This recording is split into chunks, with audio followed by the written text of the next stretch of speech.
that feeling?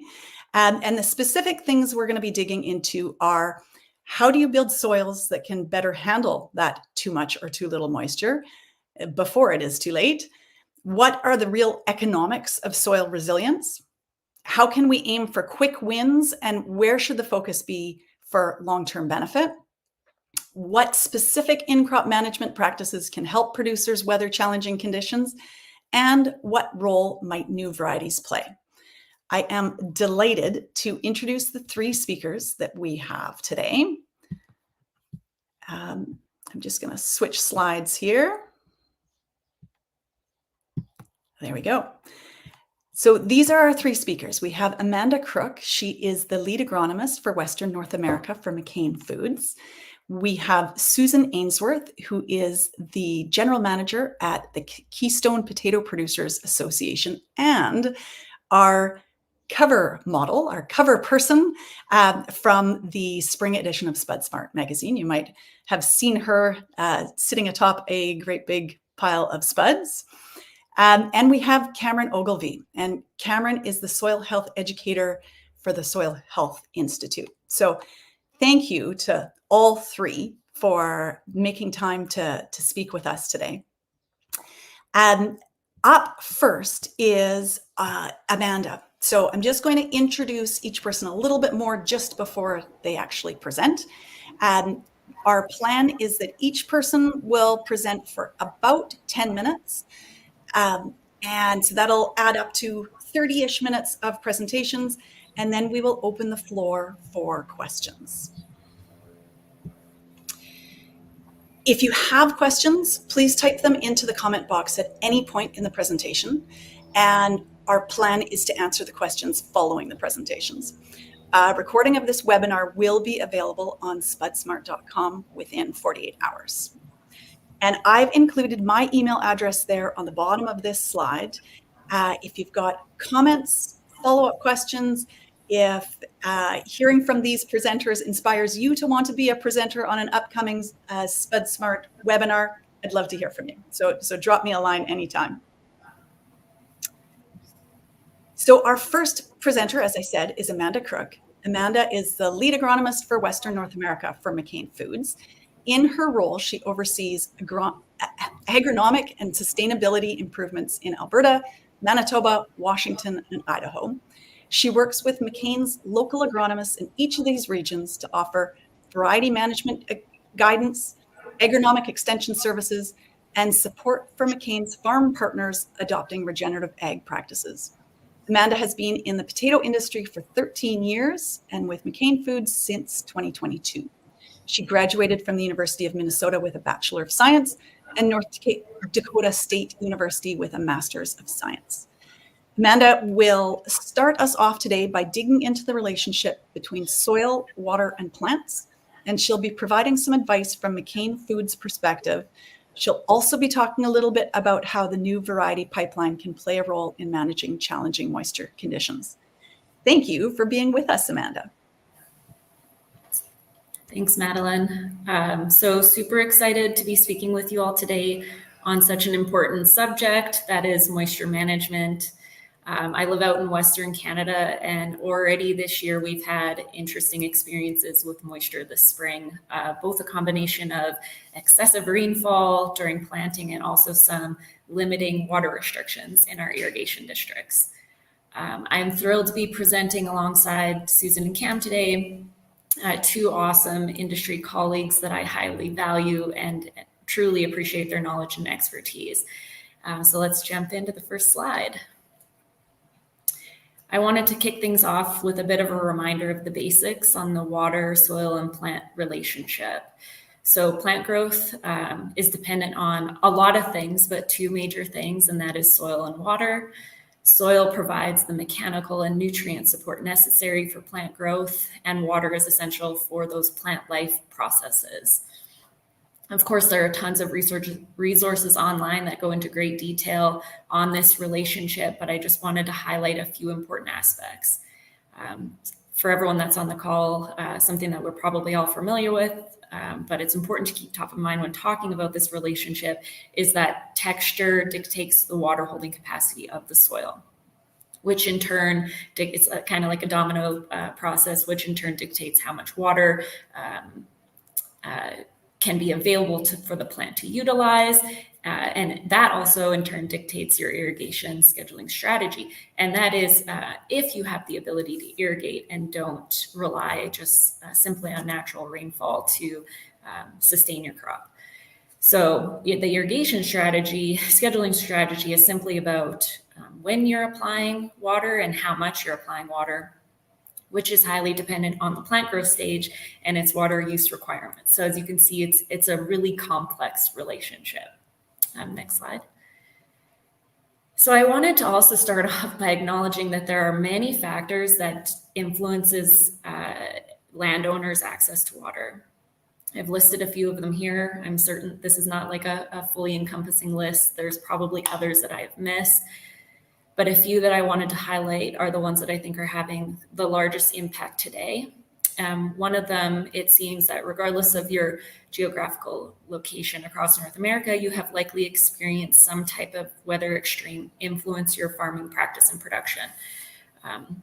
Wildfires, excessive heat, like the heat dome we had in the West a few years ago, excessive moisture like the East experienced last fall, or drought conditions that we are currently managing through in the West.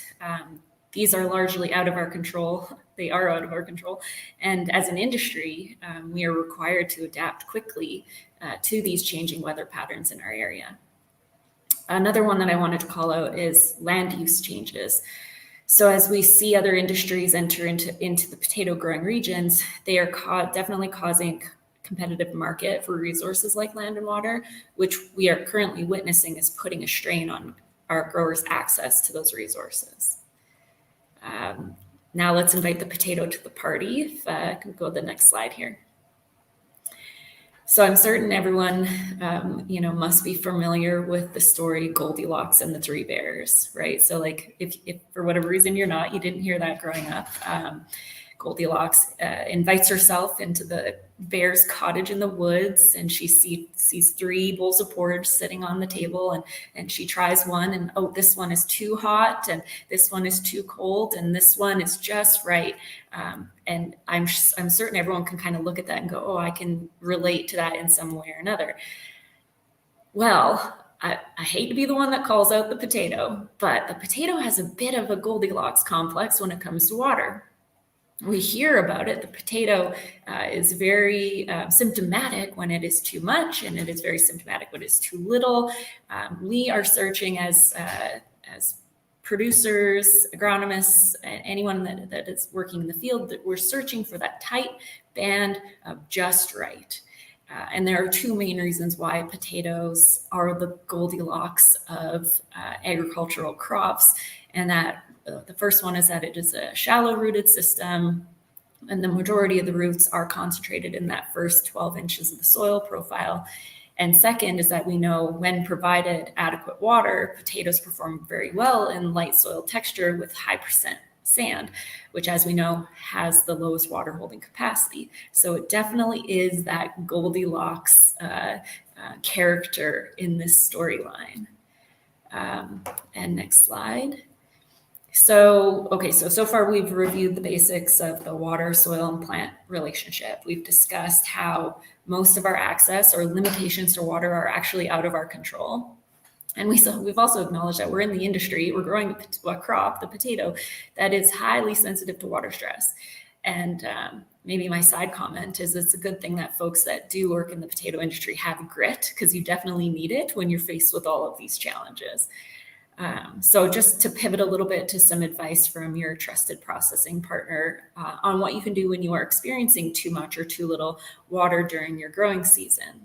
The next couple of slides may be old information to some of our potato veterans out there, but it is still a great reminder or a resource for those that are new to the industry. So we're going to start with too much.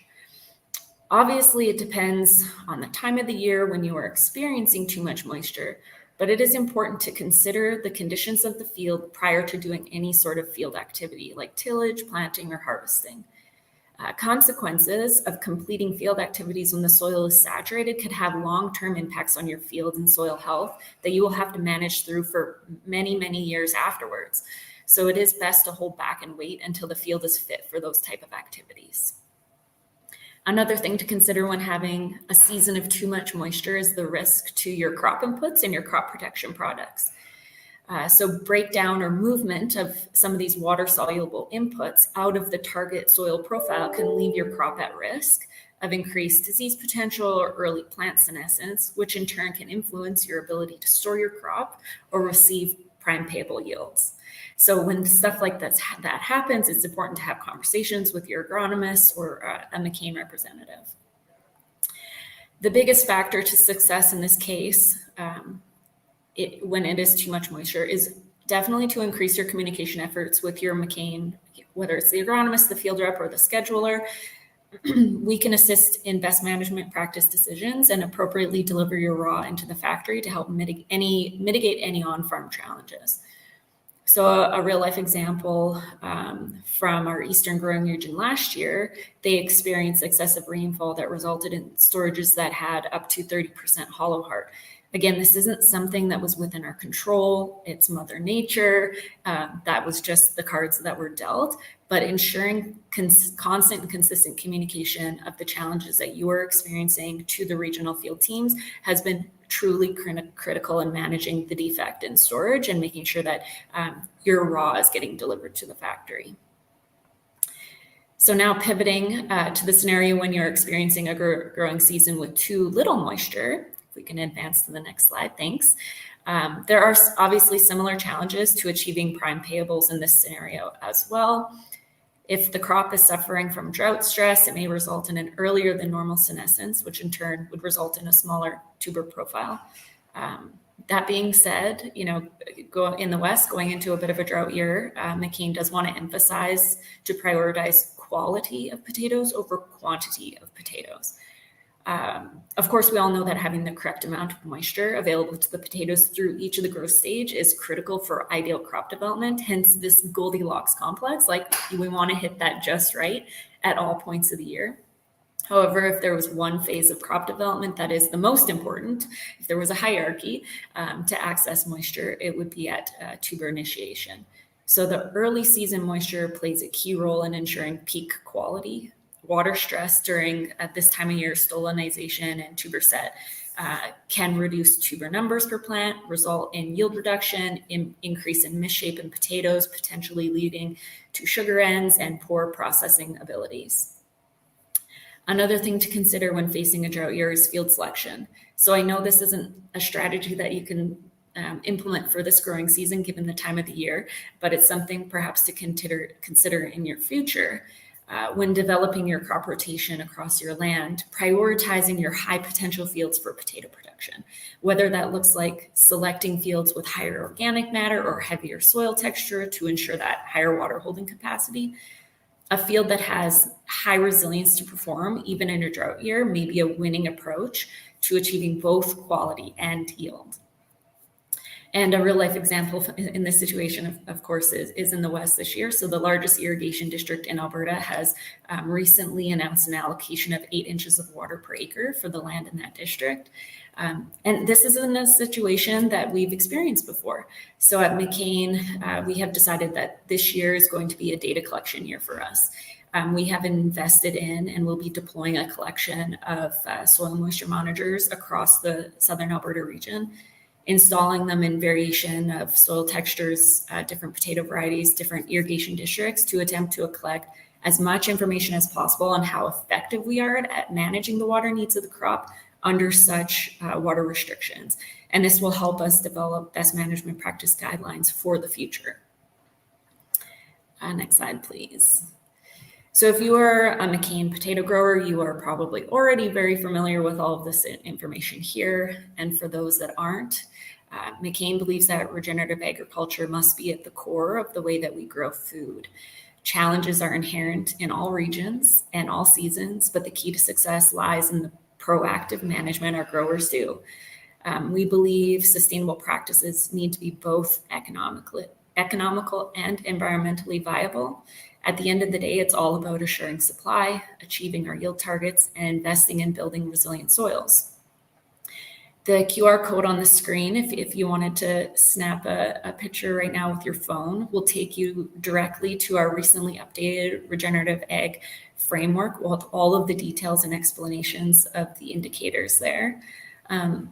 There are a number of the regen ag indicators on the framework that, if you chose to focus on, would help to build resilient soils that in turn will help through excessive moisture or drought years.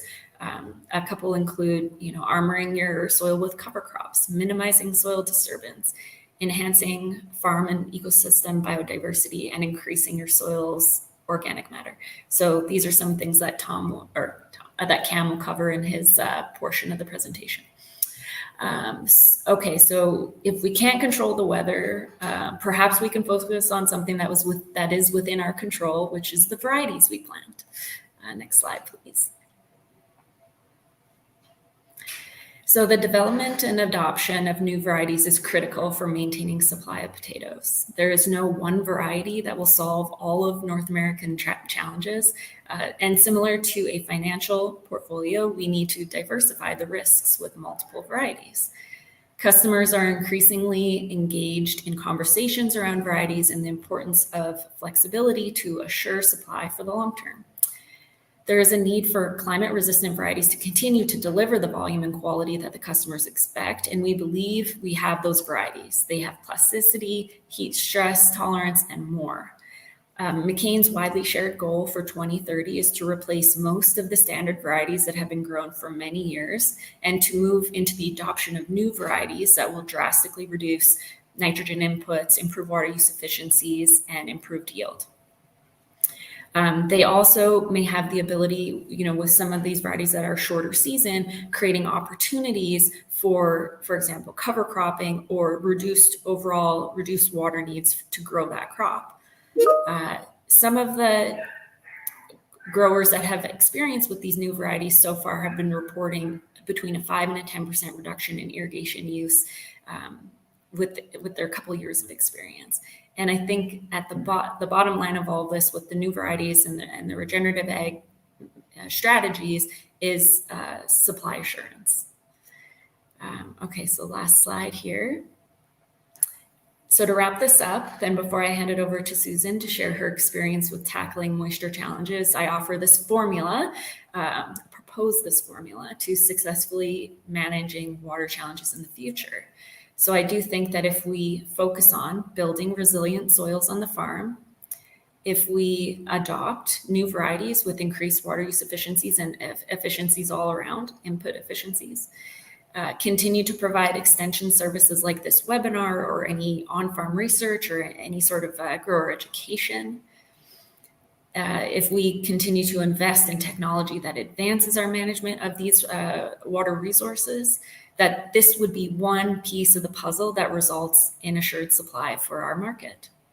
And that's it. Thank you.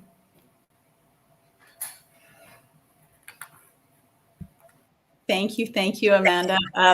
Such useful information. And I also should just say a huge thank you and a high five to McCain Foods for being our sponsor of today's webinar. It's great to partner with you.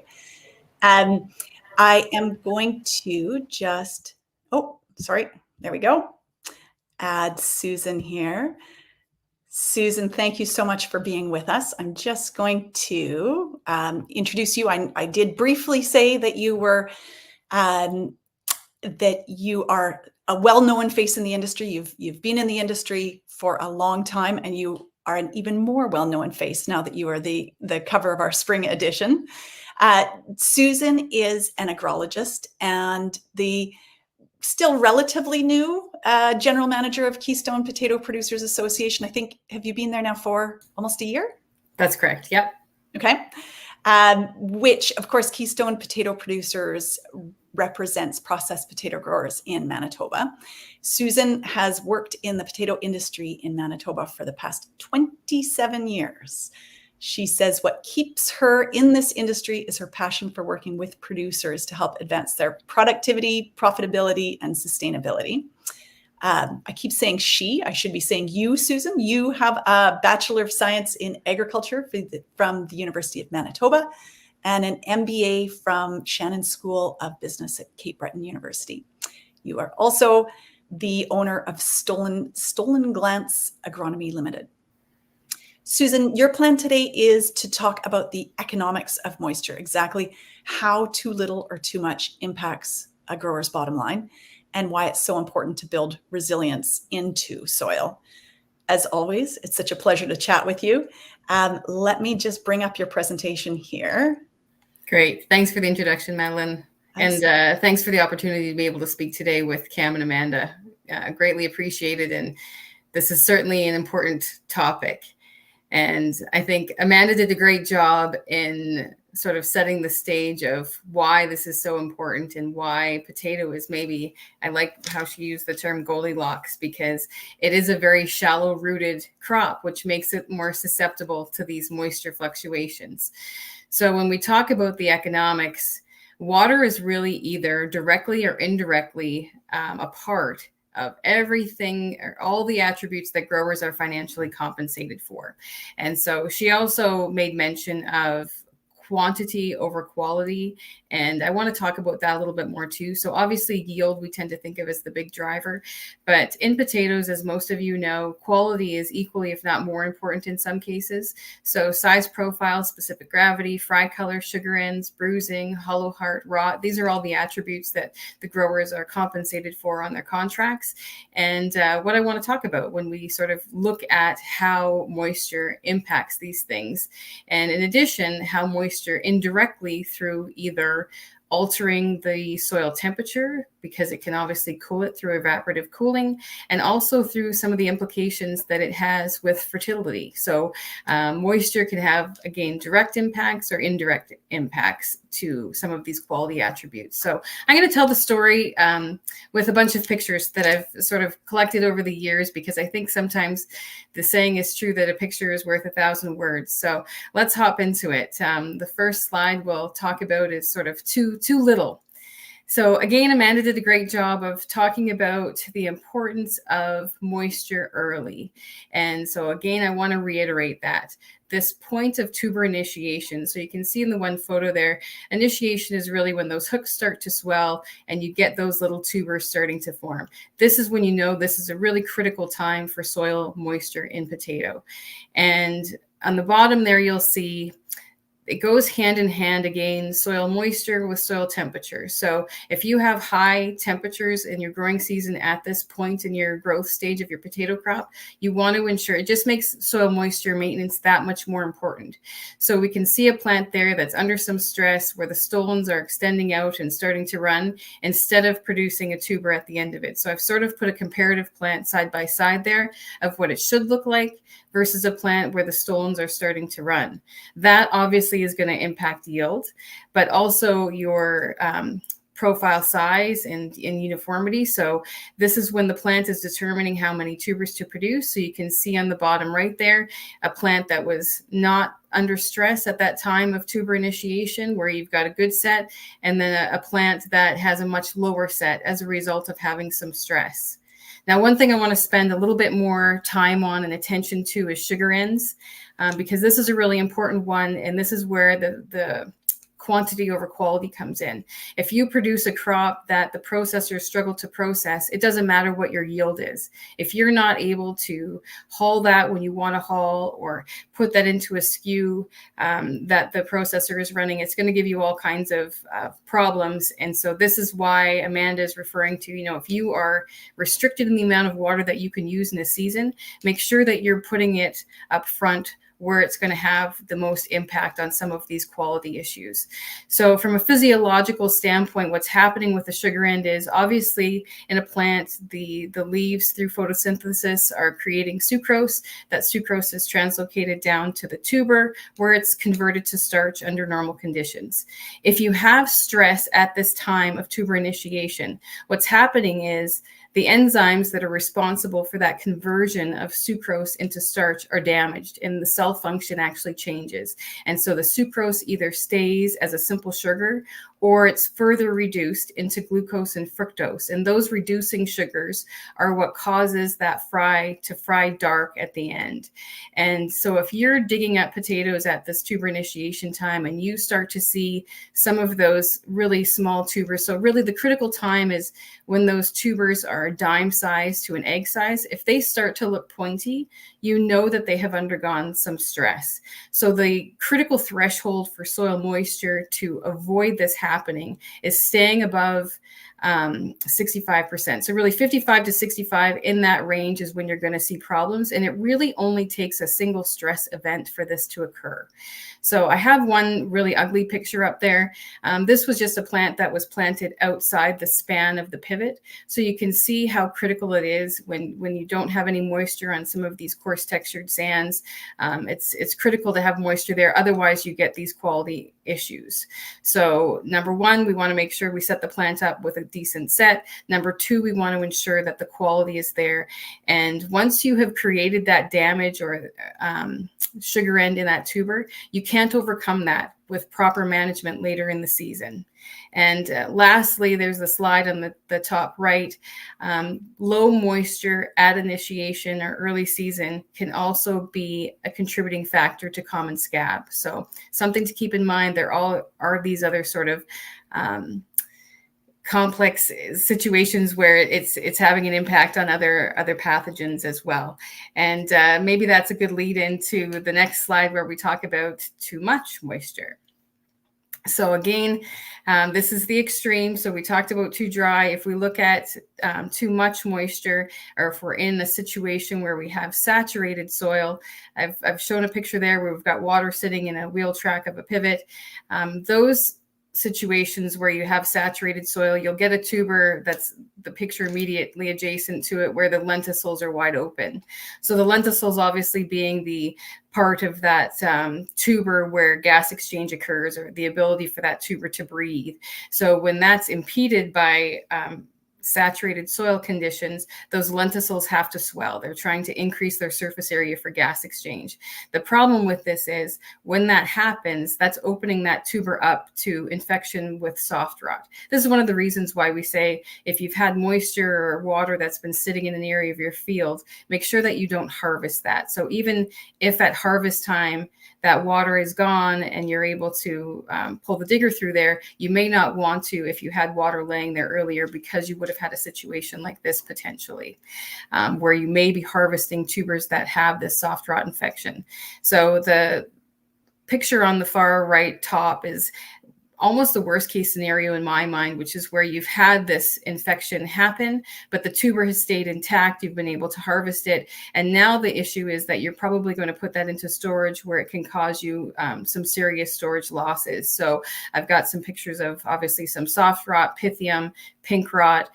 Those are really detrimental to put into your storages, obviously going to have a huge impact.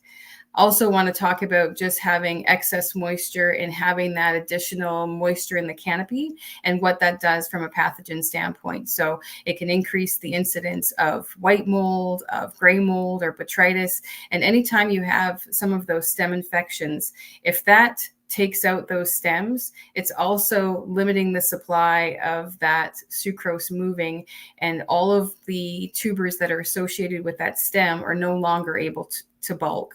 And then lastly, this is the extreme again. We talked about hurting or increasing the incidence of common scab if you're too light on moisture early. If you have excess moisture early, you can increase the incidence of powdery scab. And powdery scab is the pathogen that's associated, or a vector for mop top virus, which we're seeing more and more. So this is an important one to keep your eye out for. Certainly there's other soil-borne pathogens that can be influenced by excess moisture early in the growing season as well. So all kinds of reasons that will have a very direct economic impact if we have too much soil moisture. And lastly, I just want to talk about what happens when you fluctuate back and forth between these two extremes. So you'll notice in the first photo there, again, the majority of the varieties that we're growing is Russet Burbank being indeterminate. If you go through area of stress at initiation. You can see there was the first set. There is a little bit of misshapen tubers there. And then the conditions sort of recover to more ideal. You'll get a second set. This is where you start to have, again, issues with quality. Your specific gravity is going to be different. The maturity of those tubers is going to be different. You'll also start to see knobs or where the eyes have blown out. Again, this is just where you have abrupt changes in tuber growth rate. And when growth resumes, it's happening at the areas of most active cell growth, which is those meristem areas or around the eyes. So that's why you'll start to see these tubers that blow their eyes and end up becoming knobs. Now, at the same time, this is exactly the same conditions that cause hollow heart. So any abrupt change in that tuber growth rate is going to cause, again, knobs. And usually if you have a tuber that has those misshapen or knobs on them, you'll have hollow heart. Not always, but in lots of cases, that's true. And usually the conditions that contribute to this is when you have a lack of water followed by this abundance of water. So again, Amanda sort of talked about, it's difficult for us to manage this because in most cases, this is a weather event. And again, last picture there showing when you had in that first photo, I showed some of those stolons that start to run. They can create chain tubers later. Those tubers are never going to fill as efficiently as a tuber that is resulted or been created the way it should be at the end of a stolon. So really, again, having these conditions fluctuate is not ideal either. And very difficult, again, with a potato crop that's shallow rooted to maintain kind of that consistent, just right type condition. So that being said, I think I'm excited to hear what Cam has to say, because I think there are ways that we can build some resilience into our soil to help better buffer some of these fluctuations and to help be able to maintain soil moisture at that just right level. So with that, I'll pass it over to Cam. Thank you so much, Susan. Your 27 years of knowledge and experience in this industry were very, very evident in that presentation. We sure appreciate your knowledge and expertise. Let me just introduce Cam here. Just give me a second. Perfect. So we are excited and grateful to have all three of our speakers, but I feel like Cam deserves a special shout out today. He is just a few hours away from becoming a dad for the second time, Cam? Third time. Third time. And I feel that we need to give you a high five through the computer for... Well, my wife. I don't have much involved in this process, so... Well, we sure appreciate you prioritizing being with us, and give a big high five to your wife from us for allowing you to spend a few minutes with us. It is extremely appreciated. So Cam Ogilvie. Cam is the soil health educator with the Soil Health Institute, which, for anyone who's not familiar with it, is a global nonprofit with a mission to safeguard and enhance the vitality and productivity of soils through scientific research and advancement. Cam leads the soil health education program for farmers, agronomists, and food companies as they work to implement profitable, resilient, climate-smart, regenerative soil management systems. He has a MSc in cropping systems and agronomy from the University of Guelph, where he studied the on-farm impacts of cover crops, which you, I think, prefer to call service crops, Cam, and on water and nutrient cycling. So Cam's plan is to follow up on Susan's discussion of economics, outlining a long view of soil and how to make the most of water. Specifically, I think, Cam, you'll be digging into how to help soil maximize what you call CASH. For anyone who hasn't heard that acronym before, that is capture, access, store, and hold for moisture. Let me just bring in your presentation here. Sure. Thanks so much, Madeline. Yeah, so I'm kind of picking up where Susan and Amanda left off. There's a saying that the best time to plant a tree was 20 years ago, and the second best time is today. So that's really what I'm focusing on here is, Susan and Amanda kind of covered what can you do this year to deal with too much or too little. And I'm kind of looking at the long view. And so this is my long-term cash strategy for you. How do we capture water? How do we help plants access water? How do we store it and hold on to it in the soil? And so that I'm going to walk you through a couple of picture examples of this here. First off, capturing water. What you're looking at here is a picture of a rainfall simulator. So if you've never seen one of these before, what we do is we go out to the field and we collect some pans of soil. We try to keep them intact as much as possible. And then we put them under a sprinkler and we let it rain for a minute or so. And so you can see there's two rows of buckets there. The front ones are capturing runoff, the water that hits the top of those pans and then runs off of the front. And the back row of buckets is capturing infiltration.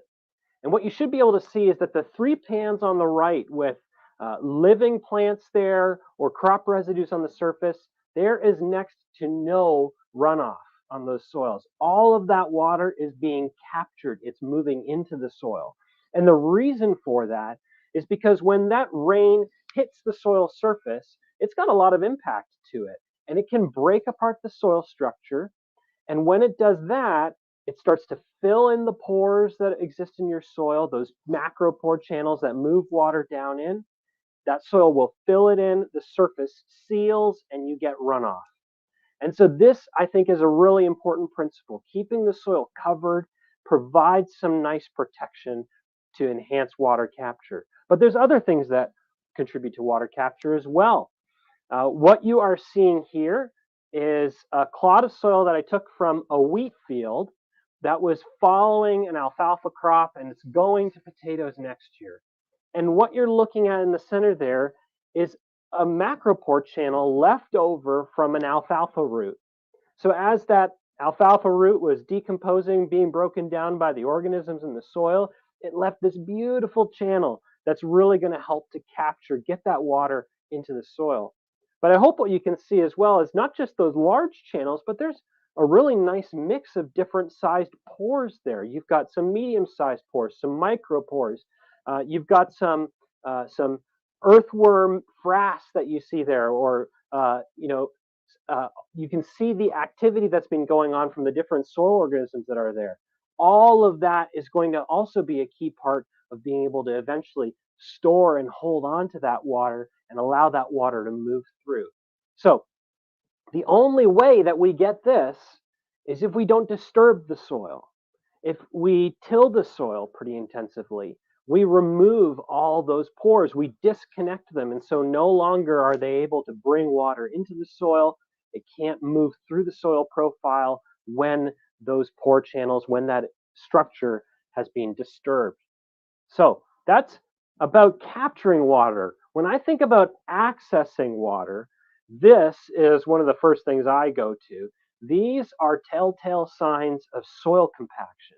So if you take a shovel full of soil from your field and you open it up like you would open a book, you want your soil to kind of fracture randomly, kind of like a chocolate cake.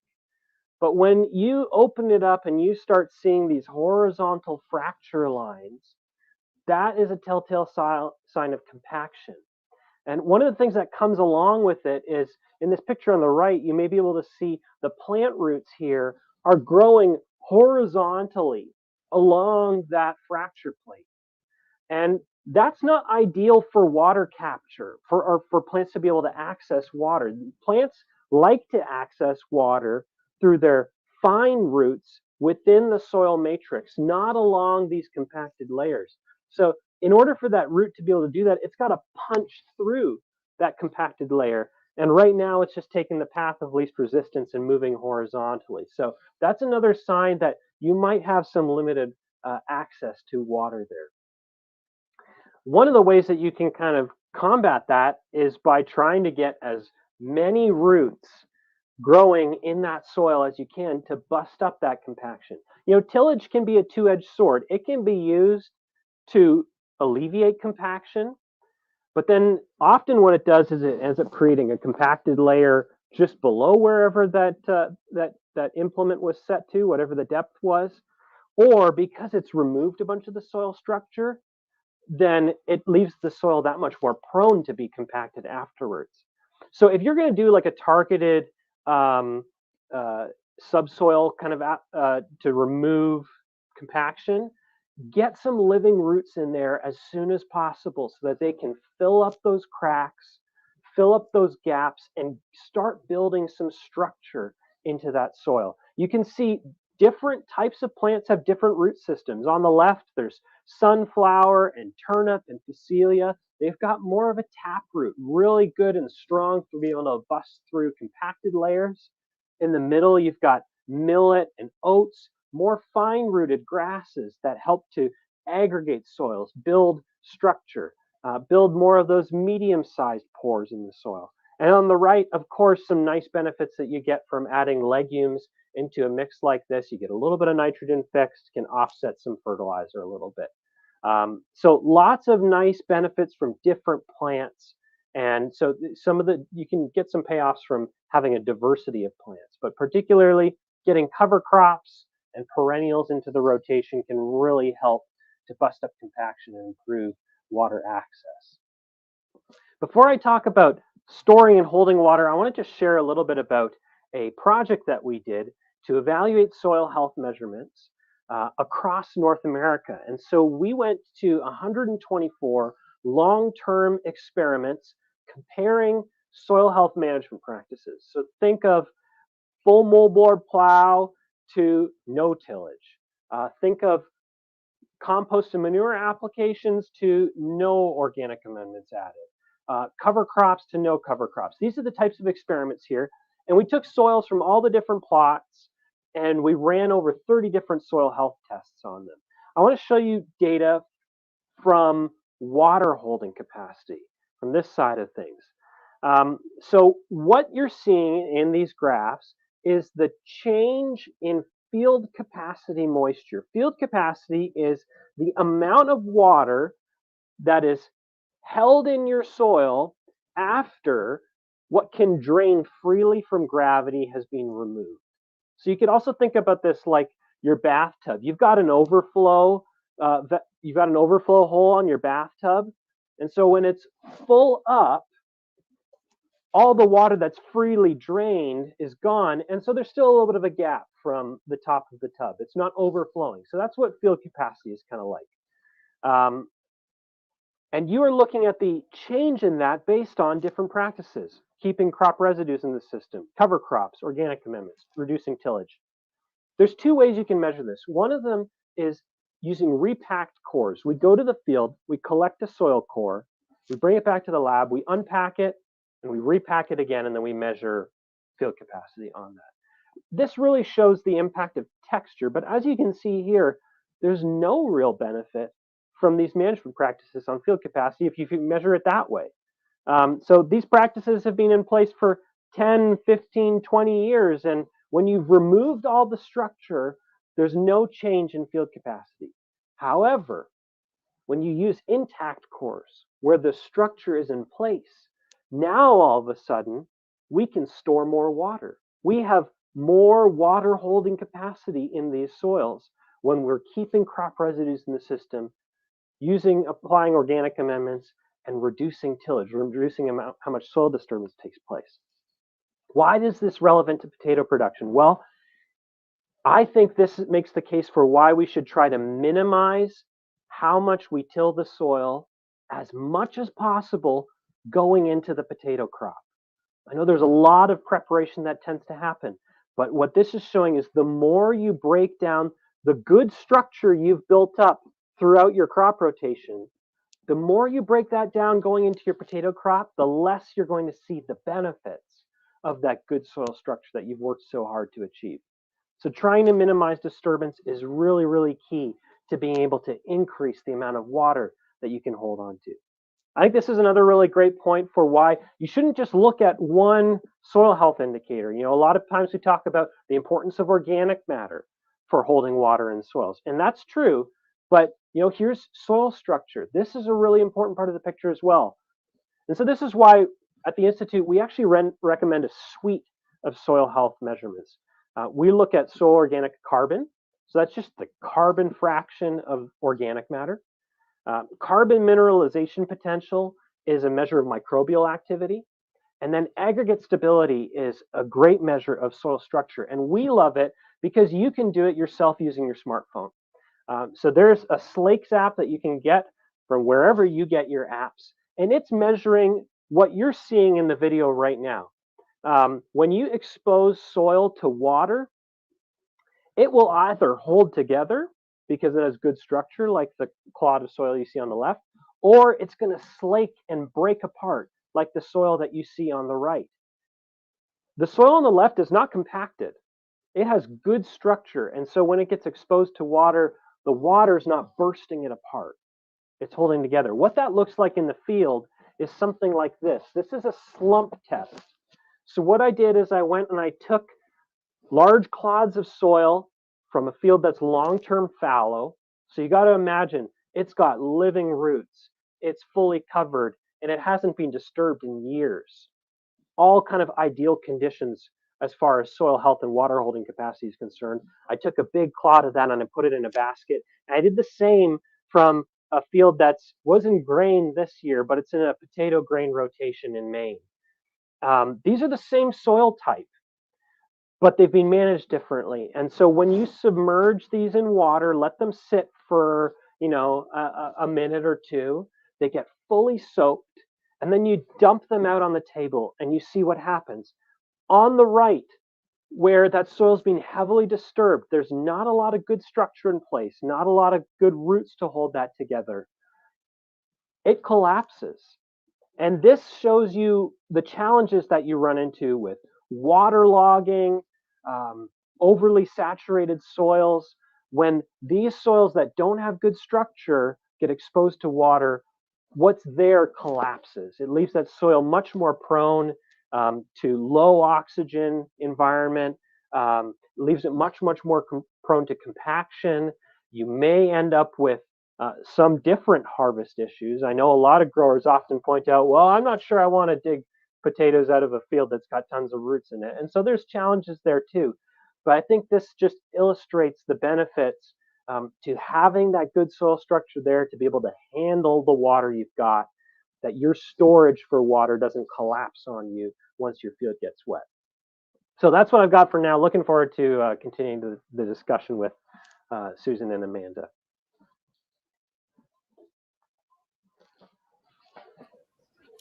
Perfect. Thank you, Cam. I so appreciate your knowledge there. That wraps up the formal presentation part of today's webinar. We're going to open the floor to questions, and we're just going to add Amanda and Susan back in so that we can have a chat. If you are a live viewer and you've got a question for any or all of our presenters, feel free to type it into the chat box there. You can either name an individual, or hopefully our speakers can just kind of jump in on the answering of questions. Just before we jump to the questions, I want to again mention that today's webinar is being recorded and will be made available at spudsmart.com following this live event. Generally takes 24 to 48 hours for the recording to be available. I think that the speakers have provided such involved and detailed information that many people who are watching live will probably even want to go back and have another look at some of the slides and your comments. So we will just turn this floor over here to the questions. So the first question comes from Diego, and I will read it out loud. What is the most accurate and affordable way to monitor soil moisture? Aerial imagery, soil sensors, a combination of them? Who wants to jump in and take a stab at this one? I can. Okay. And if anyone wants to add anything afterwards, feel free. Perfect. So I think my comment would be nothing beats having like the intimate knowledge of knowing your field personally, and the soil type and the soil texture, and going out there and physically feeling the soil with your hand. There will be no technology that can replace that farmer's perspective. I do think like McCain's invested in some of these technologies that Diego has listed, and I think that those do provide some added value. And I would say that if you had a combination of all of them, that would be a great solution. But again, I wouldn't put a soil sensor into the field and then never yourself go to the field to check out the soil moisture.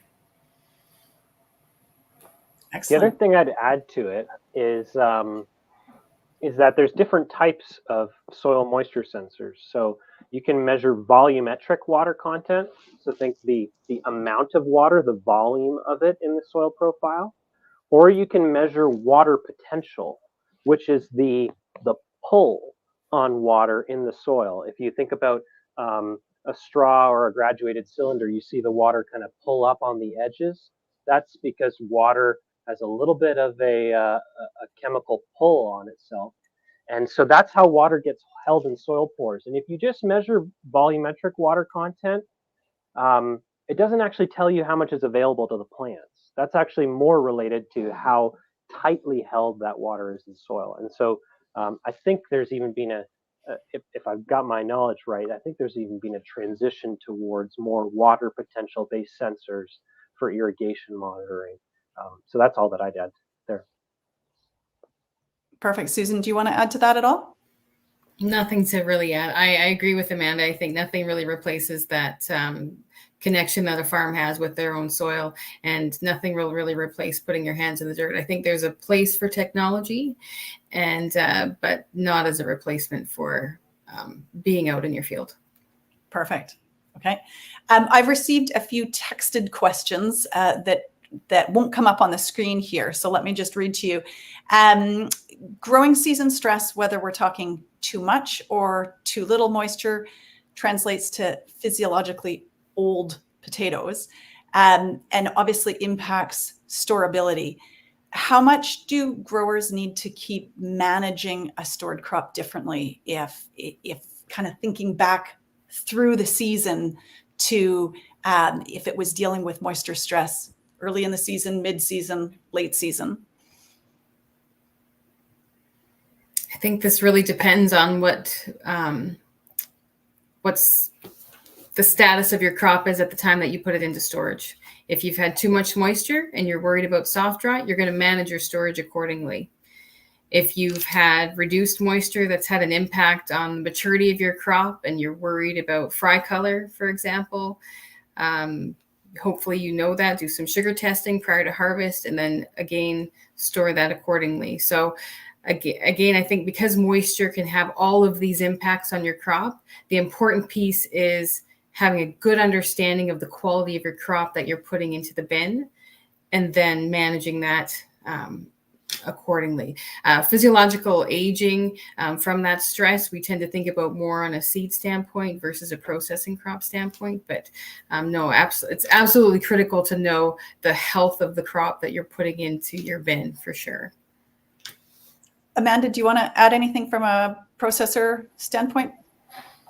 Maybe just to reemphasize the whole communications effort. So if you have any concerns, the examples that Susan just laid out, to make sure that you're communicating that as early as you can, or even pre-harvest, if you have concerns with your McCain field rep and scheduler, just so that we don't want anyone to sit on potatoes that are melting without our knowledge. So that way we can help mitigate some of that risk for you on farm. Excellent. Cam, I've got a kind of bigger industry-wide question for you. Cover crops, reduced tillage, we've been talking these things for multiple years. How much of a shift are you seeing in the industry in terms of uptake of these soil structure supporting tools or techniques? Good question. I think it goes in waves. Like there was a big wave back in the early 90s, and then there was a big wave in the early 2000s, and then I think we're in another wave right now. I've heard there's lots of different reasons for that. Some of it is government funding for incentive programs and things like that. Some of it has to do with commodity prices, and when commodity prices are high, people have more margin to spend on some of these things, some of these extra inputs. I think no-till is generally increasing for crops that can be managed that way. There's time and cost savings associated with that. I don't think that's going anywhere. Cover crops, are a two-edged sword for water. They take water as well, and so I know some growers who've used cover crops for years who are, really humming and hawing about what am I going to do this year because I got to manage my water pretty carefully.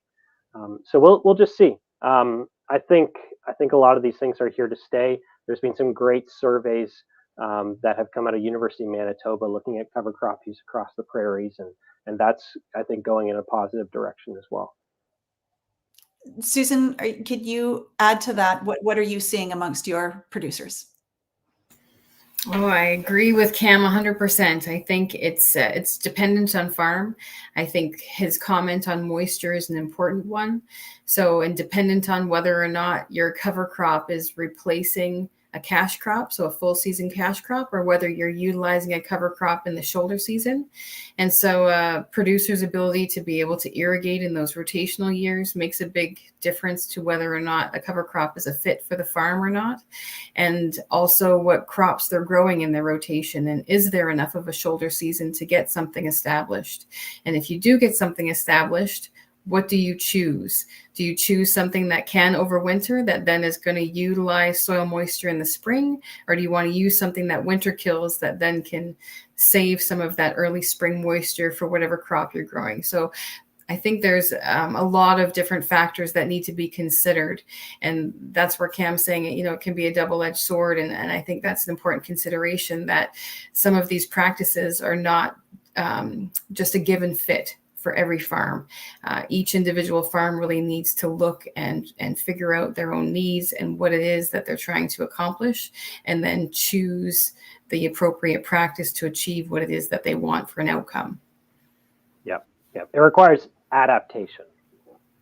We talk a lot about adoption, like, you just start one day, and I don't think that's anybody's experience. You pick something up and then you got to adapt it. It takes years. You iterate.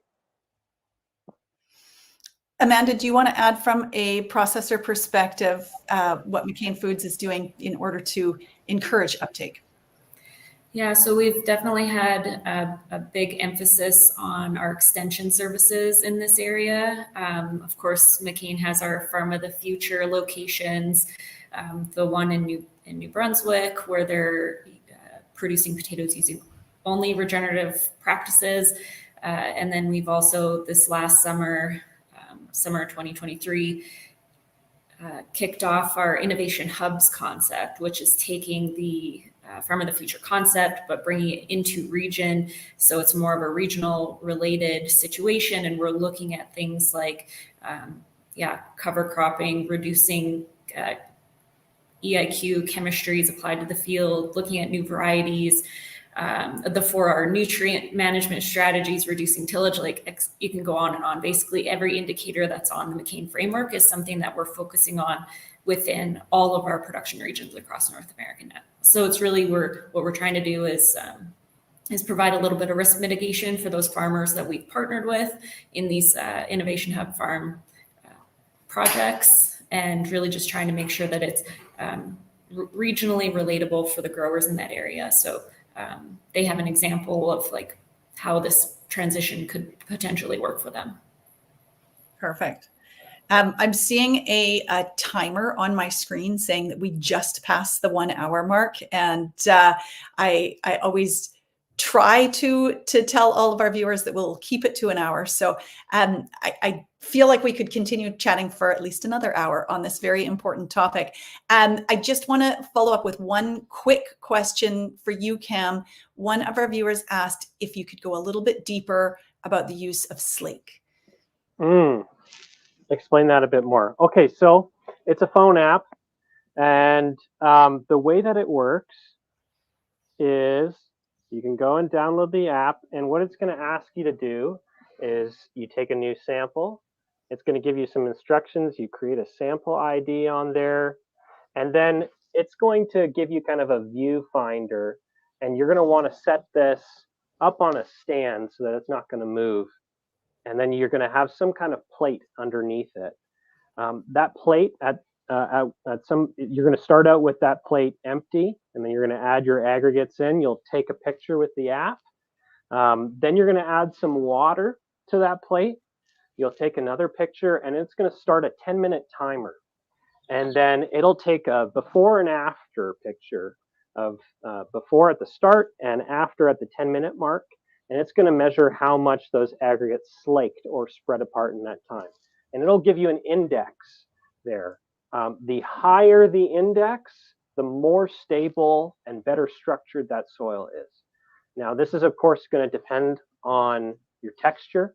So it's actually the opposite of what you might expect. Sandy soils don't slake very much. They kind of just slump in place. And so sandy soils tend to have higher index values. Clay soils slake more. So if you're going to do this comparison on one of your fields, you really want to find two fields that are the same soil type, same texture, but maybe have been managed differently. And then you can start comparing, what does the aggregate stability like of these two soils. Perfect. Excellent. Thank you for that. I feel sad to end this conversation, I have to say, because I really think that there are so many more good questions to ask. Thank you to each and every one of you for making time. We are enormously appreciative, and I hope and also have confidence that the information that you provided to farmers today was really useful and will impact how they move forward through this season and beyond. So your time and your knowledge is very, very appreciated. To our viewers, thank you for making time to join us. We are excited to bring you this kind of useful agronomic information. I want to also just do a final thanks to McCain Foods for sponsoring today's conversation. If you have additional questions about this webinar, or you'd like to share comments about the webinar, we always love to hear from you. So just reach out to Spud Smart, and we are keen to continue this conversation. Again, a recording of the webinar will be available on spudsmart.com in about 48 hours. Thanks to all. Have a super day.